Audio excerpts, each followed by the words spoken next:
Hello बच्चों, मेरी किताब चैनल पर आप सभी का बहुत बहुत स्वागत है।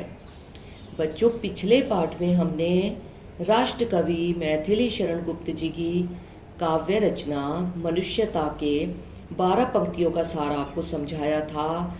उसके शब्दार्थ, प्रश्नोत्तर, भावार्थ, प्रसंग आदि आपको बताए थे। आज हम आगे की 12 पंक्तियों का आपको शब्दार्थ, भावार्थ, प्रश्नोत्तर समझाते हैं। बच्चों, लेसन बहुत आसान है। 2-3 बार यदि आप इसको सुनेंगे तो आपको सरलता से याद हो जाएगा। ठीक है बच्चों, तो शुरू करते हैं। आगे की पहले 6 पंक्तियां और उसके बाद फिर आगे की 6 पंक्तियां। ठीक है, हम लोग स्टेप बाय स्टेप आपको बताएंगे। ये जो मनुष्यता पाठ है बच्चों, ये काफी बड़ा है, तो इसको हमने 8 भागों में डिवाइड कर दिया है। 6 पंक्तियों का हम सार बताते हैं, जिससे कि आपको सरलता रहेगी याद करने में और समझने में। ठीक है बच्चों, चलिए शुरू करते हैं। क्षुधार्त रंति देव ने दिया करस्त थाल भी, तथा दधीचि ने दिया परार्थ अस्थिजाल भी। उशीनर क्षितिज ने स्वयं मास दान भी किया, सहर्ष वीर कर्ण ने शरीर चर्म भी दिया।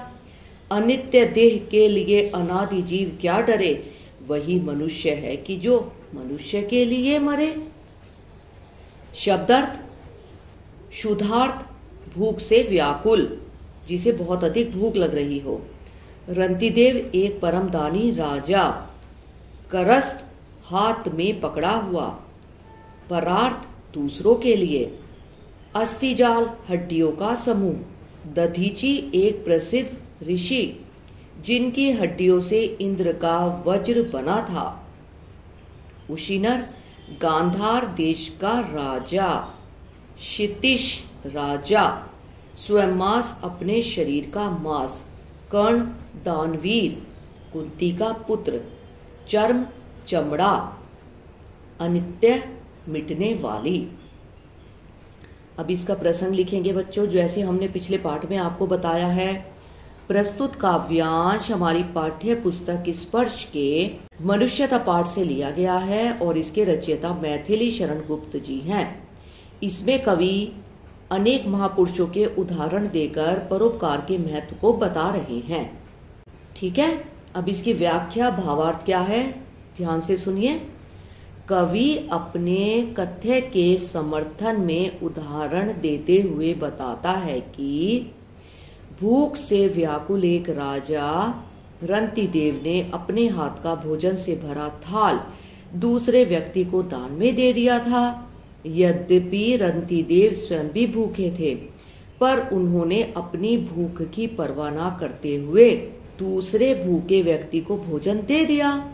इसी प्रकार ऋषि दधीचि ने परोपकार के लिए अपनी हड्डियों को दान कर दिया था। देवता व्रतासुर राक्षस से त्रस्त थे। ब्रह्मा जी के कथन के अनुसार उसे उस दिव्यास्त्र से मारा जा सकता था, तो जो दधीचि की हड्डियों से बना हुआ शस्त्र था, उन हड्डियों को दान दे दिया था, जिससे कि वो शस्त्र बनाया गया था।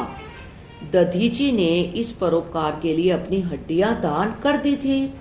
इसी प्रकार गांधार देश के राजा उशीनर शिवी ने भी दूसरे की भूख मिटाने के लिए और कबूतर के प्राण बचाने के लिए अपने शरीर का मांस काट कर दे दिया था। एक अन्य उदाहरण दानवीर कर्ण का है, जिसने अपने शरीर का चमड़ा तक दान कर दिया था। यह शरीर तो नाशवान है, अतः इससे जीव को डरना नहीं चाहिए। सच्चा मनुष्य तो वही है जो दूसरे मनुष्यों के लिए मरे। अब विशेष में क्या आएगा बच्चों, जितना याद है केवल उतना लिखना है, फालतू आपको लिखने की बिल्कुल आवश्यकता नहीं है। इसमें विशेष में आप 2 लिख देना। नंबर 1 तो भाषा सरल है, नंबर 2 लिख देना कवि ने अनेक उदाहरण देते हुए अपनी बात को समझाया है। ठीक है, अब प्रश्नोत्तर पर आते हैं। प्रश्न है, क्षुधार्त रंतिदेव ने क्या महान कार्य किया था? उत्तर, यद्यपि राजा रंतिदेव स्वयं भूखे थे, उन्हें खुद भूख लगी हुई थी, पर उन्होंने स्वयं भूखे रहकर अपने हाथ में पकड़ा भोजन का थाल एक भूखे व्यक्ति को दे दिया था। अगला प्रश्न, ऋषि दधीची ने क्या परोपकारी काम किया था? उत्तर, ऋषि दधीची ने वृत्तासुर नामक राक्षस के वध के लिए अस्त्र बनाने के लिए देवताओं को अपनी अस्थियां यानी कि हड्डियां दान में दे दी थी, क्योंकि इन्हीं हड्डियों से बने अस्त्र वज्र से वृत्तासुर का वध हुआ था। ठीक है। अगला प्रश्न, उशीनर कौन थे? उन्होंने कौन सा महान काम किया था? उत्तर, उशीनर गांधार देश के राजा थे। उन्होंने एक घायल कबूतर को बचाने के लिए उसके बराबर अपने शरीर का मांस काटकर शिकारी को दे दिया था। अगला प्रश्न, वीर कर्ण ने क्या त्याग किया था? उत्तर, वीर कर्ण ने अपने शरीर के रक्षक कवच कुंडल तक सहर्ष दान कर दिए थे। अगला प्रश्न, अनित्य देह के लिए अनादि जीव क्या डरे का क्या आशय है? उत्तर, इसका आशय यह है कि यह शरीर नश्वर है, अर्थात नष्ट होने वाला है, अतः इसके लिए किसी प्रकार से डरना नहीं चाहिए। मौत तो एक ना एक दिन आनी ही है। ठीक है बच्चों, काव्य की अगली 6 पंक्तियां हैं। सहानुभूति चाहिए महाविभूति है यही, वशीकृता सदैव है बनी हुई स्वयं मही, विरोधवाद बुद्ध का दया प्रवाह में बहा, विनीत लोक वर्क क्या न सामने झुका रहा, आहा वही उदार है परोपकार जो करे, वही मनुष्य है कि जो मनुष्य के लिए मरे।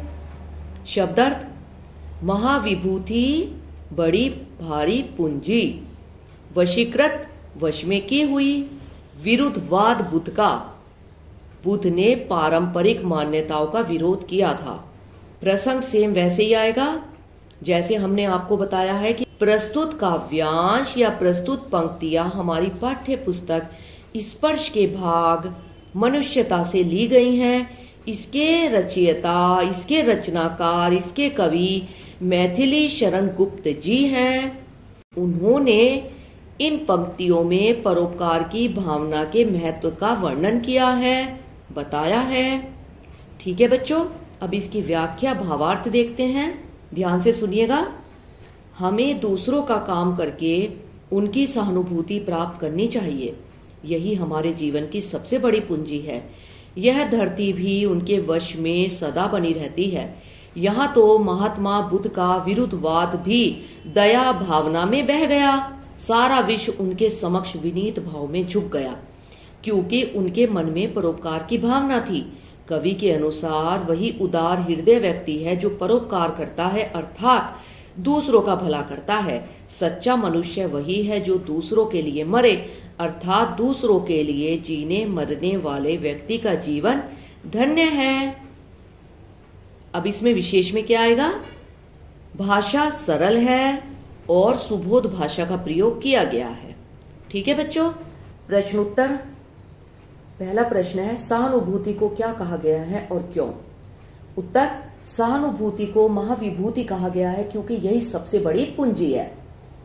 अगला प्रश्न, वशीकृता मही से क्या आशय है? उत्तर, वशीकृता मही से आशय है कि वश में की हुई धरती को वश में करने के लिए सहानुभूति की आवश्यकता होती है। अगला प्रश्न, बुद्ध का विरोध किस में बह गया? उत्तर, बुद्ध का विरोध दया भाव में बह गया। महात्मा बुद्ध की दया के सामने उनके विरोधी टिक ना सके। अगला प्रश्न, लोक वर्ग किस भाव से किसके सामने झुक गया? उत्तर, लोक वर्ग अर्थात जनता विनीत भाव से महात्मा बुद्ध के सामने झुक गया। अगला प्रश्न, किसे उदार बताया गया है? उत्तर, जो व्यक्ति परोपकार करता है उसे ही उदार बताया गया है। बच्चों, ये हमारे काव्यांश की अगली 12 पंक्तियां थी। पहले पार्ट में हमने आपको 12 पंक्तियां समझाई थी। आज फिर हमने आपको 12 पंक्तियां समझाई है।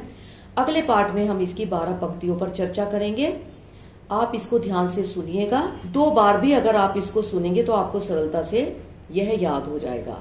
बच्चों, अगर आपका कोई भी प्रश्न है, आपको कुछ समझ में नहीं आ रहा है या इस विषय में कोई भी आपको कठिनाई आ रही है, तो आप हमें कमेंट करके बता सकते हैं। हम आपको दोबारा से पाठ भी समझाएंगे और आपको किसी भी प्रश्न के उत्तर में अगर लिखने में कोई दिक्कत आ रही है तो हम आपको वो भी बताएंगे। ठीक है बच्चों, अगले पाठ में आपसे फिर मिलते हैं। टेक केयर बच्चों, बाय।